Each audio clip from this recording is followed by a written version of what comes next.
Donc je donne la parole maintenant à Nival. Merci Wolf, bonjour à toutes et à tous, merci d'être venus. L'objectif aussi de cet événement, c'est d'initier un certain travail, de vous inviter à vous pencher sur le sujet de l'hydrogène vert.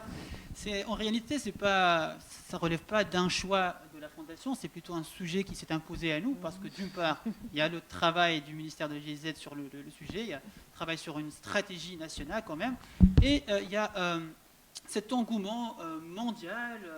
On voit que les gouvernements se mobilisent avant même le contexte géopolitique pour explorer davantage, mais pas seulement l'exploration, pour mobiliser des fonds. Il y a 7 milliards d'euros pour la France, 40 milliards d'euros, je ne me trompe pas, pour l'Europe, afin de développer donc, cette nouvelle technologie. Donc ça s'impose à nous. Il y a plusieurs motivations aussi. Il y a aussi la motivation climatique. C'est l'une des pistes qui peut nous permettre d'accélérer la transition, ou ce qu'on appelle la décarbonation de l'économie, même si ce n'est pas un sujet prioritaire pour la Tunisie. Il y a, je pense, il y a d'autres motivations. D'ailleurs, par rapport à cette motivation climatique, le GIEC, dans le troisième volet de son 6e rapport publié le 5 avril 2022, évoque donc l'hydrogène, en particulier l'hydrogène vert, comme étant un moyen qui peut permettre donc, de verdir le secteur de transport. Donc on parle beaucoup d'hydrogène. Après, ça reste bien évidemment un sujet un peu complexe, tout comme plusieurs autres sujets environnementaux. Et c'est pourquoi je pense que c'est important de faire un peu de pédagogie. J'étais pas très bon en chimie, mais j'ai fait un effort pour essayer de clarifier les choses. Ça s'impose aussi de comprendre un peu comment ça fonctionne. Donc on dit hydrogène, on dit l'élément le plus abondant dans la nature, voire dans l'univers, sauf que jusque-là, c'est très difficile de l'utiliser de le trouver dans son état simple, c'est-à-dire hydrogène tout seul. Et du coup, on doit recourir à d'autres molécules où l'hydrogène est associé à d'autres... l'atome d'hydrogène est associé à d'autres atomes. Par exemple, H2O, la molécule d'eau, ou bien le CH4, le méthane, ou encore le CO2, c'est-à-dire associé à l'atome de carbone. Donc c'est pour vous dire qu'il y a plusieurs types pour produire de l'énergie à partir de l'hydrogène. Et ici, j'aimerais aussi attirer votre attention sur une erreur un peu fréquente, qui consiste à considérer l'hydrogène comme étant l'hydrogène vert. C'est le sujet principal en Tunisie. J'espère qu'on ne se tournera pas vers d'autres couleurs. Je reviendrai sur la question des couleurs, mais donc, il y a cette erreur de considérer l'hydrogène comme étant une source d'énergie, ce qui est faux, car l'hydrogène, c'est tout simplement un vecteur d'énergie. Donc l'hydrogène n'est pas une source d'énergie et n'est pas non plus un carburant. Donc il y a plusieurs types pour produire de l'énergie à partir de l'hydrogène. En fait, il faut tout simplement dissocier les atomes d'hydrogène se trouvant avec d'autres atomes et par la suite les réassocier. Et faut pas que je me perde aussi, c'est la partie la plus importante, la plus compliquée. Donc dissocier les atomes et par la suite les réassocier, et cela peut se faire par exemple à travers la molécule d'eau. C'est à partir de là qu'on obtient l'énergie. Après, ça peut être obtenu à travers l'eau, d'où on parle d'énergie, d'hydrogène vert, et l'eau, donc c'est à travers plus précisément ce qu'on appelle l'électrolyse. L'électrolyse nécessite bien évidemment de l'énergie. Cette énergie, quand on parle d'hydrogène vert, provient impérativement, quand on parle d'hydrogène vert, d'énergie renouvelable, c'est-à-dire d'énergie solaire ou de l'éolien, aussi de l'hydraulique, c'est possible. Donc l'hydrogène vert, c'est produire l'énergie à travers donc, les énergies renouvelables. Après, il y a d'autres types plus polluants, c'est même 80, ça pourrait choquer, mais c'est 95% de l'hydrogène produit actuellement jusqu'à ce jour dans le monde et a une origine fossile. donc contre 5% qui provient, ou bien qui est basé sur les énergies renouvelables.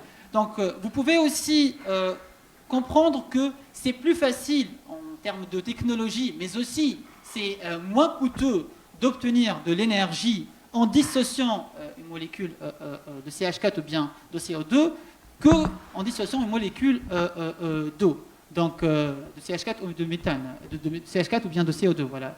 Donc c'est pourquoi l'intérêt était plutôt tourné vers les sources fossiles. Maintenant, la technologie a avancé, on dit que c'est un moyen qui permet de décarboner l'économie, certes, mais ça reste une brique dans la décarbonation de l'économie. Pourquoi? Parce que ça cible un secteur ou bien des secteurs très précis qui sont les secteurs, jusque-là, on a eu des difficultés à les électrifier. Il s'agit de 3 secteurs principaux. Le premier, c'est celui de l'industrie, comme la production de l'acier, par exemple, le secteur de production chimique comme l'ammoniac, on parle d'ammoniac vert, ou encore des transports, pas n'importe laquelle, surtout le transport lourd, on parle de camions, de trains ou encore d'avions et de bateaux. Donc c'est pour vous dire que ça va compléter, ça va certes accélérer donc, la décarbonation, mais je ne sais pas si j'ai encore le temps, tu me dis combien j'ai, si je peux enchaîner avec les risques. Donc, parce qu'en Tunisie jusque-là, j'ai fait un effort pour consulter la plupart des articles disponibles sur le net, et la majorité donc, présente cette ressource comme étant la solution à tous les problèmes énergétiques et économiques, et ce qu'ils ne font pas les journalistes ou bien les personnes qui lisent ces articles, c'est qu'ils ne soulèvent pas les risques qu'il y en a derrière, ou bien les défis, ou encore les obstacles, ou les enseignements à tirer, parce qu'il faut partir...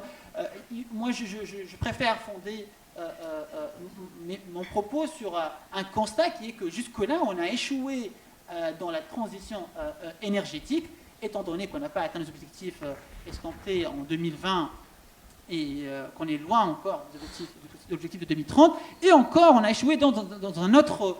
je dirais, concept important qui aurait pu faire mûrir les idées, les politiques, etc., c'est celui du développement durable. Donc il y a des enseignements à tirer de ces 2 échecs puissants qui nous coûtent aussi énormément sur le plan économique, mais aussi la qualité de vie. Donc il y a des enseignements à tirer et il y a des risques. Je dirais le premier risque, c'est de ne pas s'intéresser aux risques.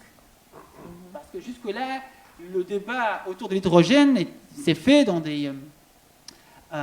une approche pas vraiment inclusive, comme on le souhaite. On est à l'ère de la démocratie participative. Et si...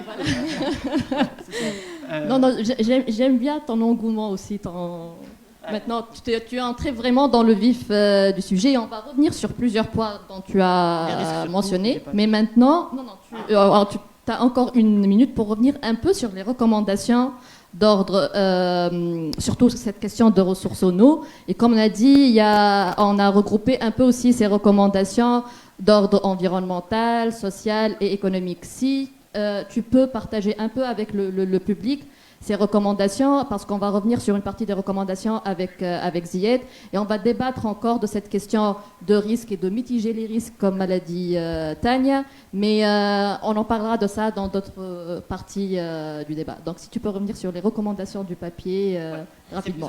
Pour le papier, il sera publié dans quelques jours.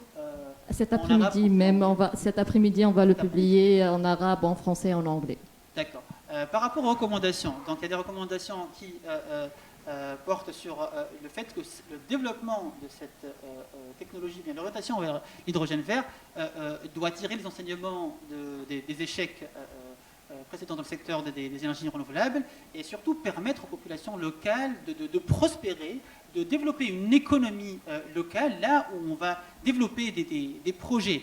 Donc parmi aussi les autres recommandations, c'est de prioriser la production pour les besoins nationaux. C'est une question qui se pose aujourd'hui parce qu'on voit que plusieurs pays se mobilisent pour importer, notamment les pays européens, importer de l'énergie. Par rapport aussi recommandation, c'est de faire attention à un risque très important, que je considère un risque majeur, celui des ressources en eau. Il faut savoir qu'il faut environ 9 kg d'eau, une eau pure, pour produire donc 9 litres pour produire 1 kg d'hydrogène vert. Mais ça, c'est le chiffre de l'Agence internationale de l'énergie. Mais si on compte les pertes, etc., ce chiffre peut s'élever jusqu'à 28 litres par kilogramme d'hydrogène produit. Donc là, on va procéder aussi au dessalement de l'eau de mer. Vous savez très bien que ces stations sont très coûteuses, elles sont très énergivores aussi, ça consomme beaucoup d'énergie, et aussi elles sont très polluantes avec le rejet des eaux saumures. Donc pour l'eau, vraiment, c'est un élément sur lequel on aimerait insister beaucoup.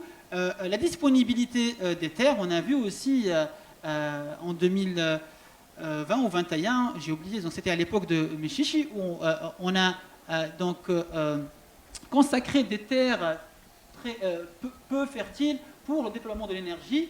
Il y a aussi des conflits qui peuvent émerger à la suite de ces projets. Donc il y a plusieurs risques que nous avons essayé de traiter dans les recommandations pour que cette nouvelle orientation soit différente, qu'elle tire des enseignements, qu'elle soit durable et juste.